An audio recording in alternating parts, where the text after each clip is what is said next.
Stephen King multiverse, Pennywise's childhood, these are things the It prequel series needs to address. Warning, this video contains fast flashing images. Viewer discretion is advised, especially for those with photosensitive epilepsy.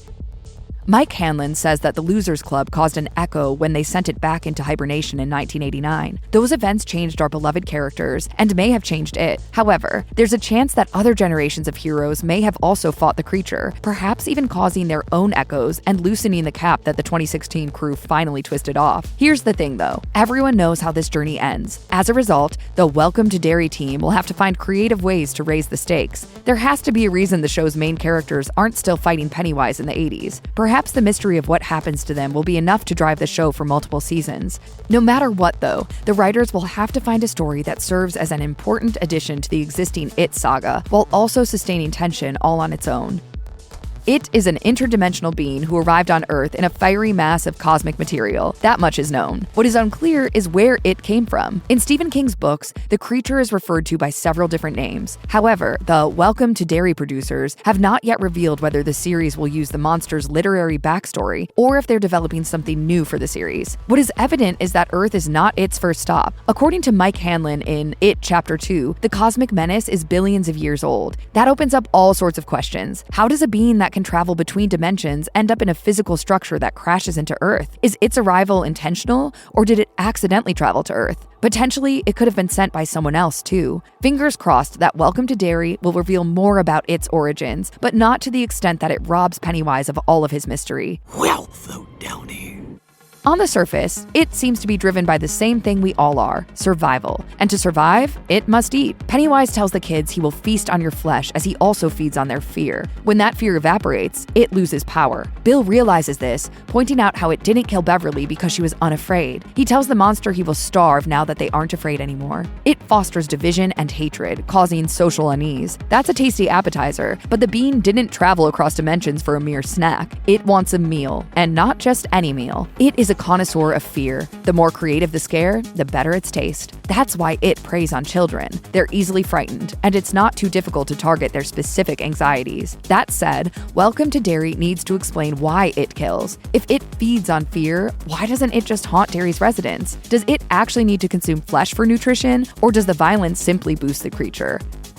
According to Mike Hanlon, it is an energy-based shapeshifter that abides by the rules of its current body. The kids utilize that knowledge to attack and kill the monster in It Chapter 2. During that scene, the audience gets a peek at its original form, which looks like 3 glowing orbs. Further, it seems to operate outside the rules of any known biology, triggering hallucinations and astral projecting to terrorize its victims. These visually oriented attacks can happen anywhere in Derry. However, physical assaults require a close physical proximity. This is something Bill and Ben figure out when they chart the abductions on a city sewer map. In that same scene, Pennywise takes over the slide projector and jumps out of the screen, but does not touch any of the children. Is that because it cannot? Welcome to Derry should tell the viewers more about how it travels, transforms, enchants, feeds, and digests.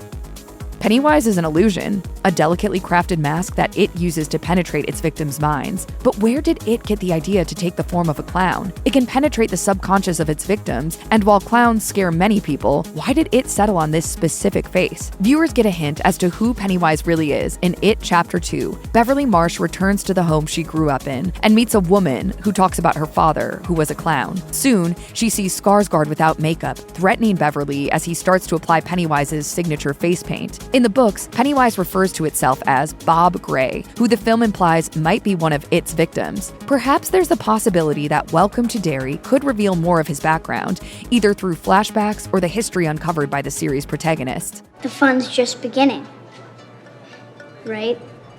It feeds on the fear that it creates through constant discord, uncertainty, and horror in Derry. As it tells Beverly Marsh in It Chapter 2, No one who dies here ever really dies. The creature keeps its victims' auras in a preserved state underneath Derry, where it can continually drain their energy until the monster is satisfied. That's a good reason for it to stay in town, but it's still unclear why it chose Derry in the first place. Is Derry home to a food source that the self-professed Eater of Worlds considers worth targeting from across the cosmos? Are the people of Derry just unlucky that this being hopped out of its cosmic wreckage and found itself smack bang in the middle of fertile hunting grounds? Digging into the backstory and exploring why and how it arrived in Derry could lead to some of the most interesting explorations of the series. The 60s were a turbulent time in American history, with the civil rights movement, anti-war protests, and the maturation of the baby boomer generation. Welcome to Derry is likely going to take place during its return in 1962, when a group of white supremacists burned down the black spot and killed the black clubgoers inside. In the book, Mike Hanlon's father, Will, saw a blackbird carry away one of the white supremacists in its talons. In addition, Dick Halloran is named as the bar's founder and used his special abilities to help rescue survivors. The series could focus on the two of them, but there's also the hope that Welcome to Derry ventures outside of the 60s. Flashbacks, and maybe even flash forwards, are needed to both flesh out Derry's history as well as properly showcase its grasp of the town's citizens. Stephen King often uses clairvoyance in his books, and the series could make great use of someone capable of giving us glimpses of Derry's bloody past. Whatever storytelling technique the show's creative team chooses, though, the viewers need to see how the people of Derry responded to its feeding cycles over time. Hundreds of residents of Derry and the nearby environments have died in tragedies, and dozens of children have disappeared. The question is, if this is someone's town, why aren't they running away the moment a red balloon appears? Yet, the people of Derry persist. It's unclear if it has cast a spell on the townsfolk that keeps them from fleeing, but it's obvious that the creature has cultivated an apathy that placates the populace, especially the adults. The audience sees this when Bill shows the Losers Club a missing child poster that's lazily taped on top of another poster. It's like the girl underneath has been forgotten. There could be another reason people decide to stay, though, and it's related to the saying, "There cannot be light without dark." It is evil. The people who oppose it are good. The two opposing forces cannot exist without the other. The good folks will not run away because they're supposed to be fighting. This is why they exist and why they are who they are. Welcome to Derry should introduce us to a new generation of Derry residents who are ready to battle back no matter the cost. Let's dance! Yippee-ki-yay, motherfucker!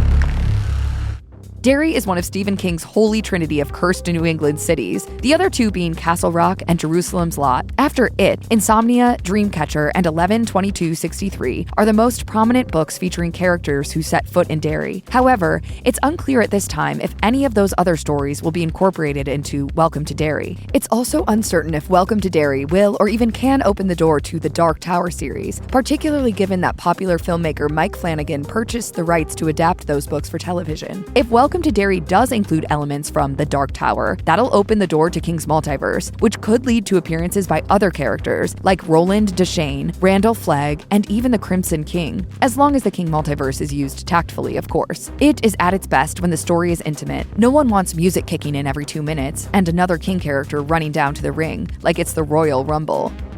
What do Grace Kelly, Liberace, and Jim Morrison all have in common? They all have FBI files. The United States government is keenly aware of every mover and shaker inside its borders. Is it really possible that it was unaware of a string of mass killings, tragedies, and missing children in Maine? It's highly doubtful. At some point, authorities must have intervened, and it's necessary to find out what happened to them. Did they get enveloped in its enchantment? Did they become corrupted agents of it? As a television show, Welcome to Derry should have plenty of time to spare for this kind of critical world building. It's important to see how law enforcement, public health, and public safety agencies respond to the ongoing crisis in Derry, but only if that angle doesn't dominate the story. Without a shadow of a doubt, Pennywise is the face of the It franchise. However, while the killer clown will draw a crowd, he cannot do it alone. Like the It films, Welcome to Derry will also need well-developed protagonists to keep people watching, unless the writers can make us care about Pennywise himself. To those ends, Welcome to Derry could dig into It's backstory, showing us that It is only doing what comes to it naturally. The book and the movies do give you a sense that It is a kind of farmer, keeping the Derry-based livestock well-fed, and returning only after the people have gotten over the last feeding frenzy. It Chapter 2 even starts to develop a little sympathy for the creature. Like a proud papa, it tells the kids,